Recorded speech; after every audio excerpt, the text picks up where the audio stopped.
Infinite smile ફાઉન્ડેશને માટીના કુંડાના વિતરણ માટે Gujarat university police station Calorx school સાથે ભાગીદારી કરી infinite smile foundation Gujarat university police station અને કેલોક્સ ઓલિવ ઇન્ટરનેશનલ સ્કૂલના સહયોગથી ટકાઉ જીવન અને સામુદાયિક જોડાણને પ્રોત્સાહન આપવાના હેતુથી માટીના કુંડા વિતરણનું શિબિરનું આયોજન કરવામાં આવ્યું હતું।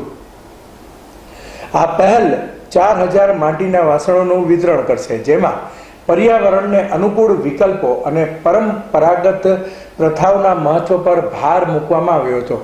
કેલોક્સ ઓલિવ ઇન્ટરનેશનલ સ્કૂલના બાળકો યુવા પેઢીમાં સામાજિક જવાબદારીની ભાવના અને પર્યાવરણીય સભાનતા કેળવતા વિતરણ પ્રક્રિયામાં સક્રિયપણે ભાગ લીધો હતો। અહેવાલ અશ્વિન લિંબાસિયા।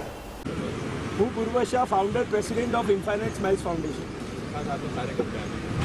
આજનો કાર્યક્રમ એ પ્રકારનો છે કે આ કાળઝાળ ગરમીની અંદર કે જે અબોલા જીવ છે કે જે બોલી નથી શકતા અને જેમને પાણીની જરૂર પડે છે પણ તે બોલી નથી શકતા, તો એમના માટે અમે એક આ સોશિયલ કોઝ લઈને આગળ આવ્યા છે કે જેથી કરીને આજે અમે લોકો 4000થી બી વધારે કુંડાનું વિતરણ કરવાના છે।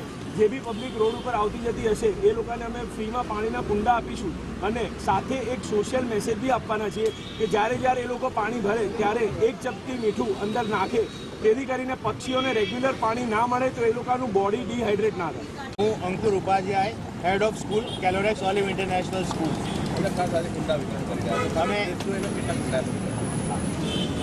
અમારો ખાસ ઉપદેશ આજે કુંડા વિતરણનો એ છે કે અબોલ પશુ પક્ષીઓ જેમને કાળઝાળ ઉનાળામાં પાણીની ખૂબ જ જરૂરત પડશે અને કેટલા બધા પક્ષીઓ મરણ પામે છે, તો એમની કેર કરવા માટે અને એમને પાણીના સોર્સિસ આખા અમદાવાદમાં જગ્યાએ ઊભા થાય એના માટે અમે આ ઇનિશિયેટિવ લીધો છે।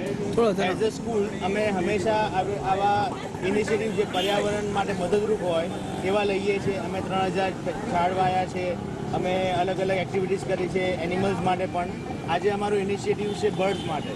આ છોકરાઓ કેશ ઇનિશિયેટિવ અને સર્વિસ એક્શન કમ્પોનન્ટ જે MYBTPનો એક મૂળભૂત પાર્ટ છે એના થકી ફંડ રેઝ કરીને આવા ઇનિશિયેટિવ લઈને સમાજ માટે એક પ્રેરણારૂપ ઉદાહરણ પૂરું પાડવા માંગી રહ્યા છે। લગભગ 4000થી વધુ કુંડાઓનું આજે વિતરણ કરશું। સ્કૂલ તરફથી 80થી વધુ છોકરાઓ પ્લસ ઇન્ફિનાઇટ સ્માઇલ્સના વોલેન્ટિયર્સ જે 65થી 70 છે અને પોલીસ, આ બધાની મદદથી અમે આ કાર્યક્રમ કરી રહ્યા છીએ।